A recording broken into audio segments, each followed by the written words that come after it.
Alright guys, welcome back to the farm. I was going to give y'all a quick update on how it's going on this little back room project here.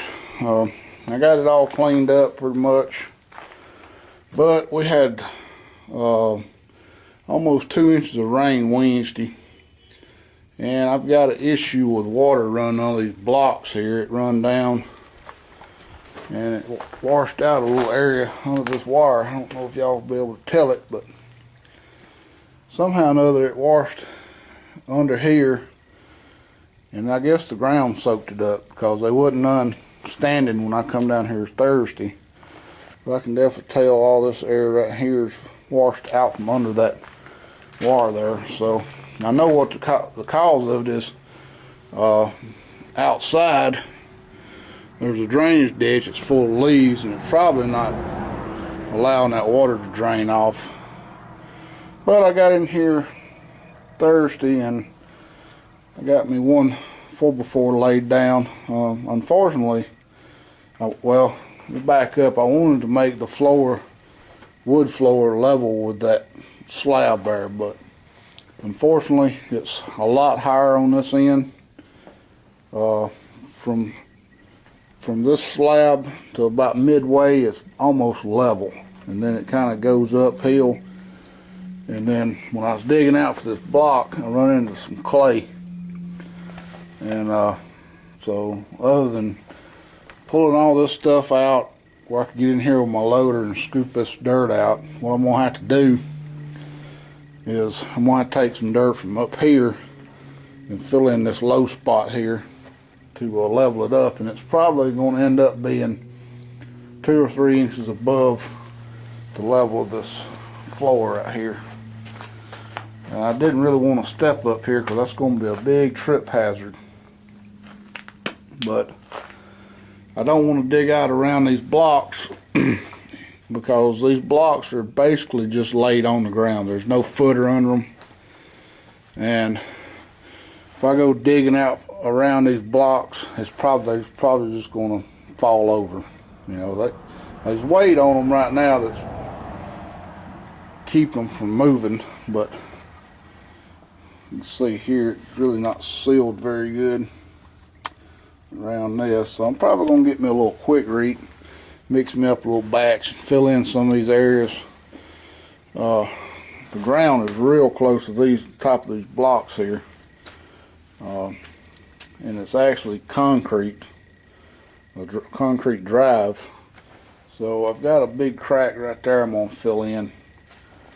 But yeah, it was pretty damp in here. But apparently it was running in, I think it was running in around this post right here. Maybe, I don't know if y'all be able to tell it on the video, but it looks like it run in and run down and just kind of made a stream across there, which is not good. I've got to stop that water because I don't want it to be damp in here. And I'll show you this ditch.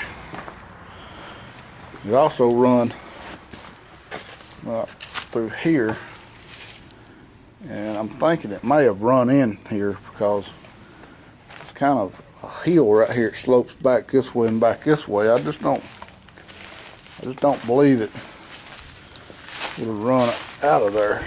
But here is this drainage, and as you can tell, it's just clogged up with leaves. But the roof line, I could put gutter on this roof pretty easily, but this kind of slopes uphill here, and it's kind of all uphill all the way to there.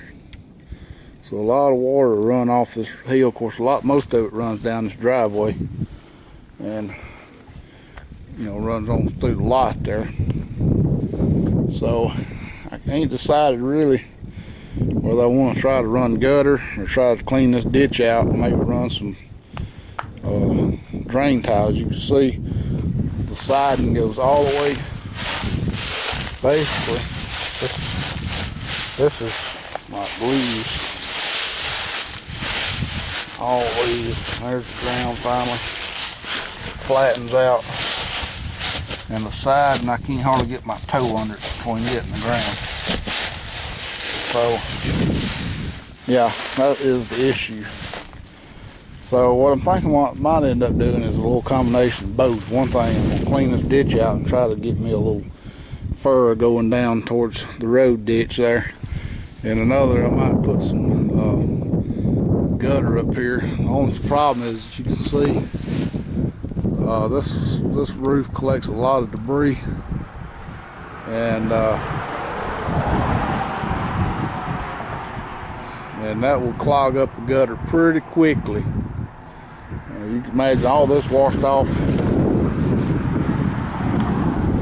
All these leaves have washed off this roof, I'm pretty sure. But most of them have. Anyway, guys, that's an update. I'm gonna continue putting these blocks and posts down. I'm gonna put a 4x4 every 2 foot. And the reason I'm running them this way is because I'm gonna put my plywood. It's 8. This room's 8 by 10.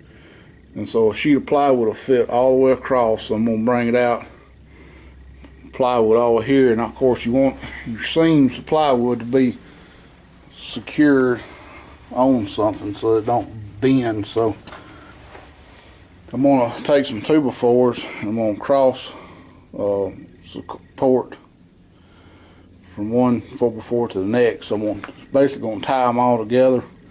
And then that plywood on top. And yeah, it's just a lot of work, and I'm gonna get to it. Thanks for watching.